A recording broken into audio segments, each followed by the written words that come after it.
3 choses à ne pas faire en cas d'agression. Salut, c'est François, moniteur SOC, synthèse opérationnelle du combat au corps à corps et coach professionnel. Alors, la plupart des gens n'ont pas appris à réagir, à agir, à prendre les meilleures attitudes, les meilleures postures en cas d'agression. Et ça peut être des agressions physiques, ça peut être dans la vie quotidienne, des échanges qui peuvent être sous le coup de l'émotion. Et ça, les amis, peut-être que tu le sais, tu peux mettre ça en commentaire, ça peut parfois jouer de mauvais tours. Donc, je vais tout de suite te partager la première clé extrêmement importante si tu es dans quelque chose qui commence à être une confrontation, où le ton commence à monter, etc. C'est de dire à la personne en face de toi qui s'énerve, qui monte en température, de lui dire de se calmer, de lui dire calme-toi.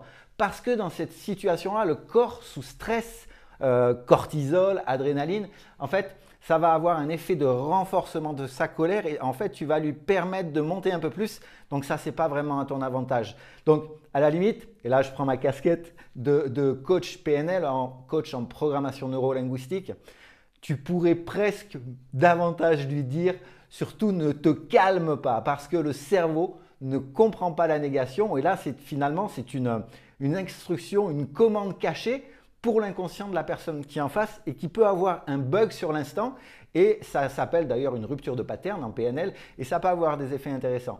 Mais voilà, surtout, première clé, ne dis pas à quelqu'un calme-toi parce que ça va renforcer la montée en température et ce n'est pas ce qu'il faut du tout. Deuxième clé, ça va être de menacer.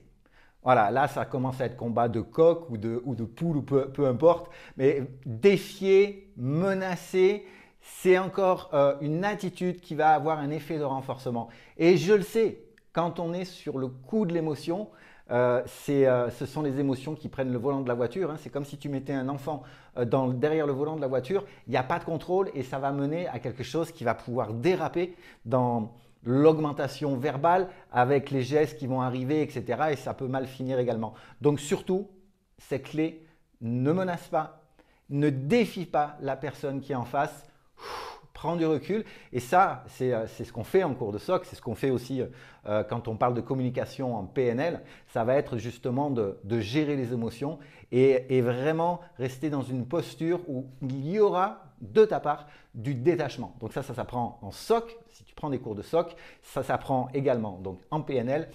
Et je passe à la troisième clé. Cette troisième clé, qui est un petit peu connectée à la deuxième, c'est de ne pas heurter l'estime de soi de la personne qui est en face de toi, de la personne qui commence à être agitée, qui peut être en colère, qui peut commencer à faire des gestes, peut-être commencer à serrer les poings. Et d'ailleurs, s'il commence à serrer un poing, là, je dis danger. Donc, ne pas heurter l'estime de soi de la personne, ne pas la traiter de débile, de nul, de moche, de tout ce que tu veux, de tous les qualificatifs que tu peux imaginer, que tu pourrais avoir envie de dire sous le coup de l'émotion. Et pourquoi? Parce que les deux dernières clés, la 2 et la 3, en fait, vont toucher directement à la structure de l'ego de la personne qui est en face. Donc, ce que je peux te dire, c'est vraiment que si tu touches à l'ego de la personne qui est en face, il y a de grandes chances que ça aille jusqu'à une confrontation et ce n'est pas vraiment quelque chose qui est nécessaire. Je te rappelle qu'en SOC, en self-défense SOC, ce qu'on va dire quand on arrive, et si on arrive à une confrontation physique, c'est que la communication, tous les outils possibles de communication ont échoué et c'est quelque part un échec. Donc, si toi, tu prends conscience déjà de ces clés et ça peut te servir par rapport à une agression physique ou dans la vie de tous les jours, vraiment, c'est prendre conscience de ce qu'il ne faut pas faire. Donc voilà, j'espère que cette vidéo t'a aidé. Et si tu as des questions, tu les poses en commentaire.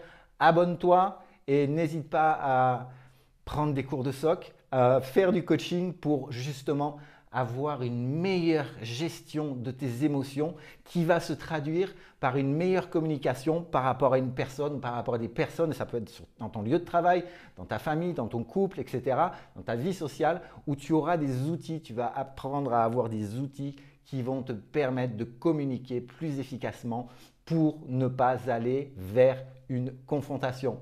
Belle journée, à très vite. Ciao!